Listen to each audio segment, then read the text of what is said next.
advertising pretenses of Bitcoin. So clearly, originally, Bitcoin was marketed and advertised to a group of libertarian or anarchist, anarcho-capitalist, computer guys on the pretense that it was, creating this freedom money for the world, for peer-to-peer borderless transactions.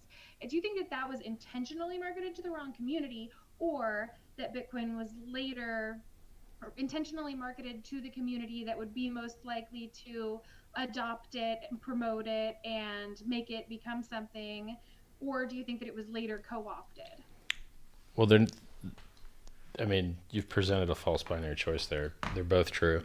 So you don't know how things are going to turn out when you first start them. The reality has to show you that. So it could have been the case when Bitcoin was started that it did become a replacement for PayPal. That could have been the case. Didn't work out. We didn't know that when we started it, right? Mm-hmm. So it's during that phase of figuring out whether it would work or not, you had the excuse still that you could say that shit was a possibility. Mm-hmm. Now you don't have that excuse. The fees are too high. The throughput is too low. It is not fucking possible at this point. So you just have to update your worldview and speak the truth. Like, you can still do layer 2 stuff that has throughput. You could still do all these other things that are accurate and truthful that work, right? Like on Hex, we've got 2,000 transactions per second if you want it, but nobody wants it. Nobody needs it. We have it, like it's like how many empty blockchains are out there that have nobody using them for anything? We don't need more throughput. We need more adoption. So if you're working on throughput, you're working on the wrong shit.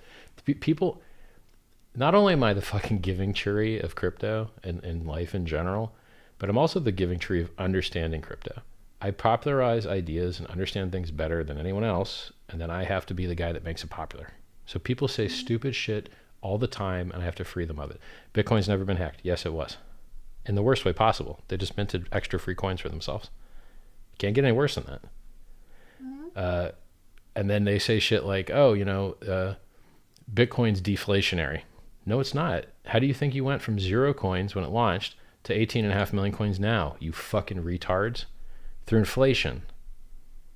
And then people think, oh, well, lower inflation's better. Not really. Bitcoin used to go up more when the inflation was higher.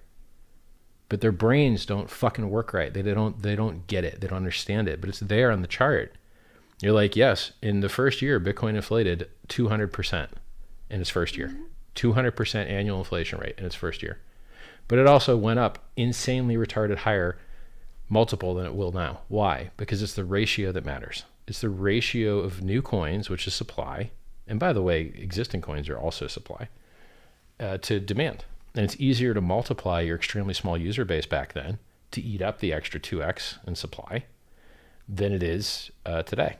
So now if MicroStrategy buys, $450 million or $650 million of Bitcoin, the price doesn't move up that much because there's just so much fucking liquidity, sell pressure, because the prices are so high.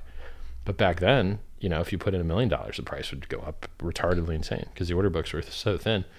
So I understand that it's a ratio. Does anyone else everyone else is just like, oh, low inflation is better. You're like, it's optional. You can do it with low inflation. Like Hex has lower inflation than Bitcoin did in the 10 years that it existed from its launch to year 10, when it went to $20,000. The inflation rate then was 3.89. Hex is 3.69. But it doesn't. But either project could pump insanely hard with vastly higher inflation rate, as evidenced by every proof of work cryptocurrency that's ever existed. Every single proof of work cryptocurrency pays for its security with block rewards. Block rewards are inflation. Their inflation rates are very high in the beginning. Period. So the fact that the fact that we have hundreds of proof of work blockchains that became extremely valuable with insanely high inflation rates proves that high inflation rate is optional and not mandatory. But people don't get that. So I have to advertise that. And then you have people on Twitter advertising, hey, we can send Bitcoin for $1 billion of Bitcoin for $1. You're like, yeah, that breaks the security model. You shouldn't do that because now the miners will find it profitable to roll back that transaction to allow the guy that originally spent it to spend it again. And then the only guy that gets fucked is the guy that received the money. And who, yeah, that was... No one's advertising this shit. It's just me. So I have to tell people the truth about cryptocurrency.